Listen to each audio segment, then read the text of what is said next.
Welcome ulit kayo sa akin channel, DJ Rejoice 03 Villagracia.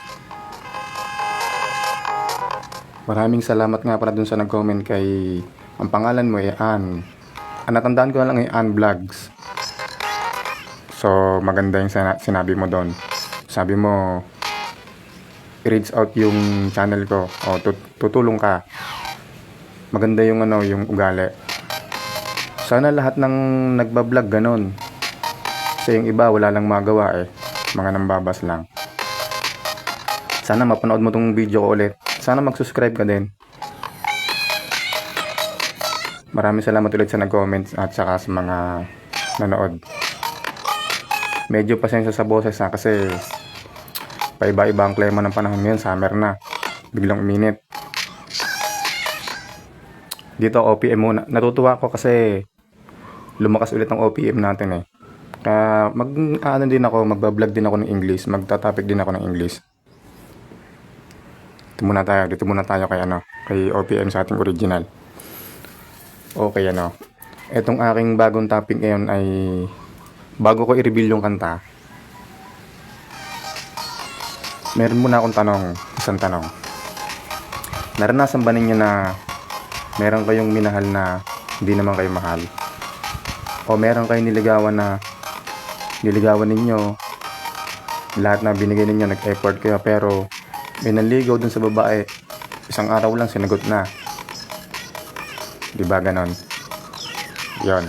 Ang aking tanong na yun ay ugnay dito sa aking topic. Sa babae din ganon. Sa babae kasi, ang mahirap sa babae noon, lalo nung panahon ko, kapag nagkaroon siya ng gusto sa isang lalaki, hindi siya pwedeng magpakita ng motibo kasi babae siya Pero ngayon baligtad na. Ang babae na nanliligaw sa lalaki. Okay, ito yung aking song ngayon.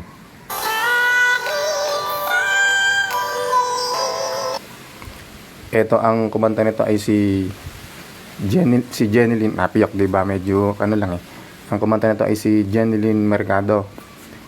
Jenilyn, nakalimutan ko yung real name niya Jenilyn Pineda Mercado. Mercado, parang tunog palengke. Pinanganak si Jenilyn noong May 15, 1987. Ngayon 2025 na, ilang taon na yan? 38 na. Tapos nagkaroon siya ng 2 anak. So magkaibang minahal niya. Hindi na natin pag-uusapan yan, personal yan At nagpakasal siya kay Dennis, di ba? Si Dennis yung naghahagis ng bulaklak, yung nagiging lobo. Ibang Dennis pala yon. Yung pala yung kasama ni Alfred at ni Eugene. Iba pala yon. Okay. Nakilala siya sa alam naman ng lahat ito sa Star Trek dyan sa Inilisan ng Itbulaga. Diba? Ayoko mag-mention ng channel. Alam na ninyo yun. Okay, umpisahan natin itong song. Verse 1 muna. Verse 1 at verse 2 lang ang pag-uusapan natin para hindi humaba.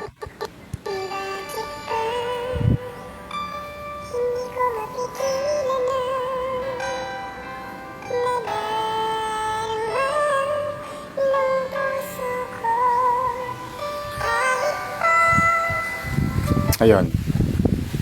Nagkaroon siya yung story ng kanta, nagkaroon siya ng gusto sa isang lalaki na alam niya may karelasyon na. Hindi tinukoy sa kanta kung yung lalaki ay kasal dun sa babae. Hindi sinabi yon. O di kaya nung siya ay nagkaroon ng gusto dun sa lalaki, pwedeng yung lalaki binata pa hanggang sa nag-asawa na. Pwedeng ganon. Ayan. Ulitin natin.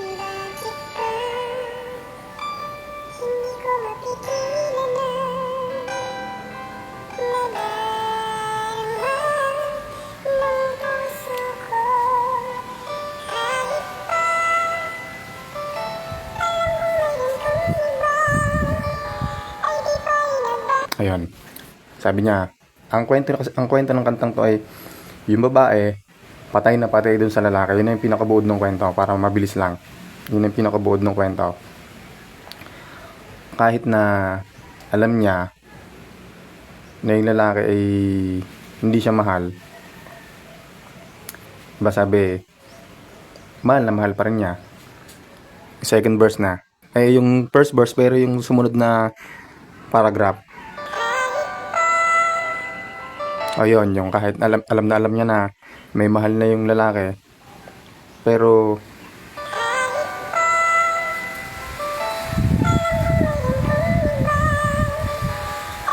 oh, faithful siya magmahal, ano? Yun naman ang maganda eh.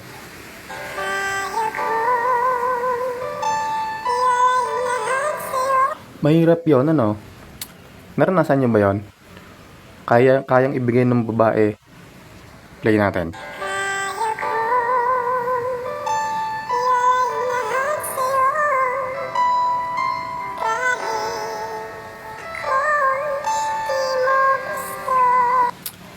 Naranasan niyo ba yung ganon? Bibigyan niyo lahat kahit hindi naman kayo gusto, 'di ba?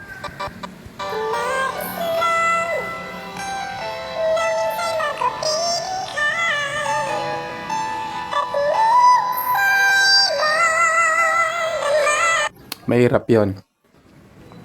Ang isang example ko diyan, ako, hiwalay na kasi kami ng asawa ko. Halimbawa lang, bagamat hindi na 'to mangyayari. Halimbawa, umuwi yung asawa ko sa amin ngayon. Umuwi siya, pumasok sa bahay ko. Tapos, syempre, nagkamustahan kami. Sa loob lang ng 10 seconds, aalis na ulit. Problema yan kasi, yung puso mo magaling na, masusugatan na naman yon. Mahirap yon. Sa chorus na.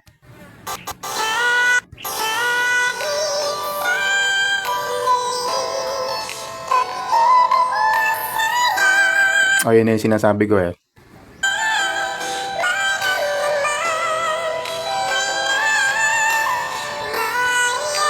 Mahirap yon. Na yayakapin ka kahit alam mo na hindi ka naman mahal. May narinig ako dati sa radio station. Panggabi yun eh. Yung DJ nagbibigay ng payo. Babae yung tumawag. Ang sabi ng babae, doon sa DJ, hindi ko na sabihin kung anong istasyon tsaka kung sino yung DJ. Kilala niyo yun. Sabi ng babae, nagwo-work na lang daw yung relationship nila doon sa gusto ng lalaki. Pag gusto ng lalaki na gamitin siya, so go on. Doon na lang nagwo-work. Mahirap yung ganon.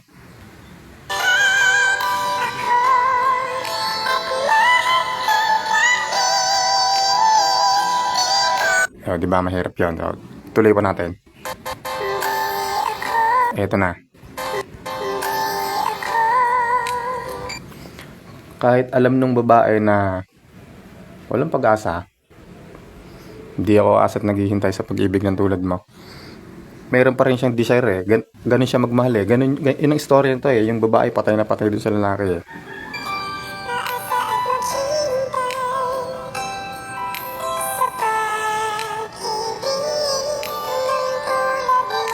Ito yung gusto kong bigyan ng linaw. Ito.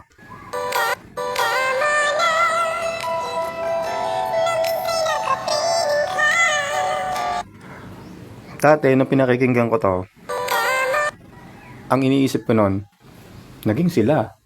Pero hindi. Kasi yung ginamit na word dito sa salita, dito sa kanta, ay hindi naman past tense. Pakinggan nyo mabuti ha.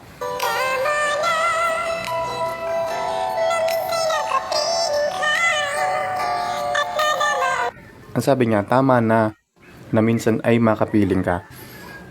Iniisip ng babae, mangyayari pa lang. Kung, parang ganon, kung yung kantang, kung sakaling ikaw ay lalayo, dalhin mo na yung puso ko pagkat hindi natitibok. Kung, ibig sabihin, past tense, iniisip niya sa future, kung mangyari. Pero dito, hindi pa nangyari na. Kasi nang baka interpretation ng iba eh. Hindi. Ulitin ko yung word.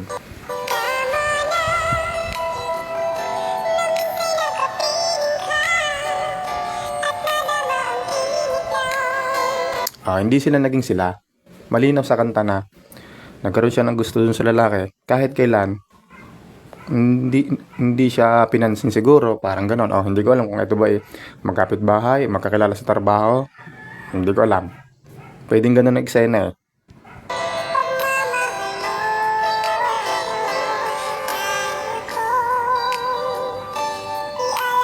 Patay na patay, diba?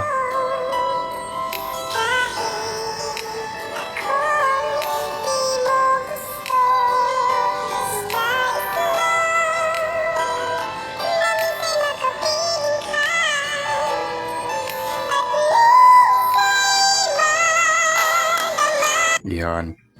Etong kanta ni Jeneline, yung istorya yon.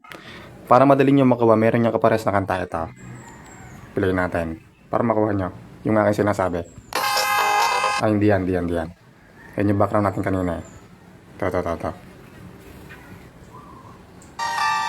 Di ba ang hirap pagka live ano, nagkakamali. Ito.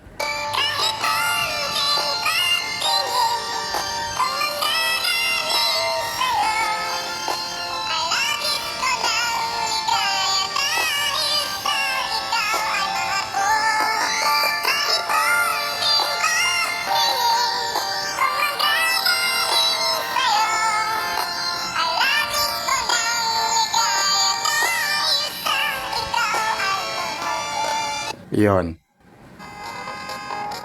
Kahit konting pagtingin, yun yung sinasabi dun sa kanta. Kahit konting pagtingin na manggagaling sa'yo, nais ko ng ligaya dahil ikaw ay mahal ko.